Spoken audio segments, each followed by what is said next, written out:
എല്ലാവർക്കും നമസ്കാരം. Top ട്യൂഷന്റെ SSLC history chapter 6ലേക്ക് സ്വാഗതം. 1919 ഏപ്രിൽ 13. ഈ ദിവസം ഒരു ഇന്ത്യക്കാരനും മറക്കില്ല. സമാധാനപരമായി പ്രതിഷേധിച്ച ആയിരക്കണക്കിന് ആളുകൾക്ക് നേരെ പട്ടാളം വെടിയുതിർത്ത ഒരു കറുത്ത ദിനം. ഇന്ത്യൻ ചരിത്രത്തിലെ ഏറ്റവും ക്രൂരമായ അധ്യായം. എന്തുകൊണ്ടാണ് ഈ ക്രൂരത നടന്നത്?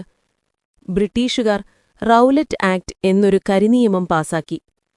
ആരെയും വാറന്റില്ലാതെ അറസ്റ്റ് ചെയ്യാനും വിചാരണയില്ലാതെ തടവിലിടാനും ഈ നിയമം അധികാരം നൽകി. ഇതിനെതിരെ രാജ്യവ്യാപകമായി പ്രതിഷേധങ്ങളുയർന്നു. പഞ്ചാബിലായിരുന്നു സമരം ഏറ്റവും ശക്തം. ജനകീയ നേതാക്കളായ ഡോക്ടർ സത്യപാൽ, ഡോക്ടർ സൈഫുദ്ദീൻ കിച്ലു എന്നിവരെ അറസ്റ്റ് ചെയ്തതിൽ പ്രതിഷേധിച്ച് അമൃത്സറിലെ ജാലിയൻ വാലാബാഗ് എന്ന മൈതാനത്ത് ആയിരക്കണക്കിന് ആളുകൾ ഒത്തുകൂടി. അവിടെ പട്ടാള നിയമം അഥവാ മാർഷ്യൽ ലോ പ്രഖ്യാപിച്ചിരുന്നു. ഒരു മുന്നറിയിപ്പുമില്ലാതെ ബ്രിട്ടീഷ് സൈനിക ഉദ്യോഗസ്ഥനായ ജനറൽ റെജിനാൾഡ് ഡയറിന്റെ ഉത്തരവ് പ്രകാരം പട്ടാളക്കാർ നിരായുധരായ ആൾക്കൂട്ടത്തിനു നേരെ വെടിയുതിർത്തു. പുറത്തേക്കു ഒരൊറ്റ വഴി മാത്രമാണുണ്ടായിരുന്നത്.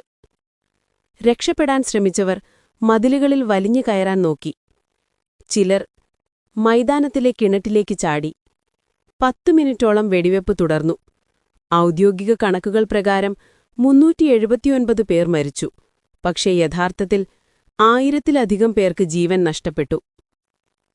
ജാലിയൻ വാലാബാഗ് കൂട്ടക്കൊല ബ്രിട്ടീഷ് ഭരണത്തിന്റെ രാക്ഷസീയ മുഖം ലോകത്തിനു മുന്നിൽ തുറന്നുകാട്ടി. ഈ സംഭവം അന്വേഷിക്കാൻ നിയോഗിച്ച ഹണ്ടർ കമ്മീഷനു മുന്നിൽ ജനറൽ ഡയർ പറഞ്ഞത് താൻ ചെയ്തതിൽ ഒരു ഖേദവുമില്ല എന്നായിരുന്നു.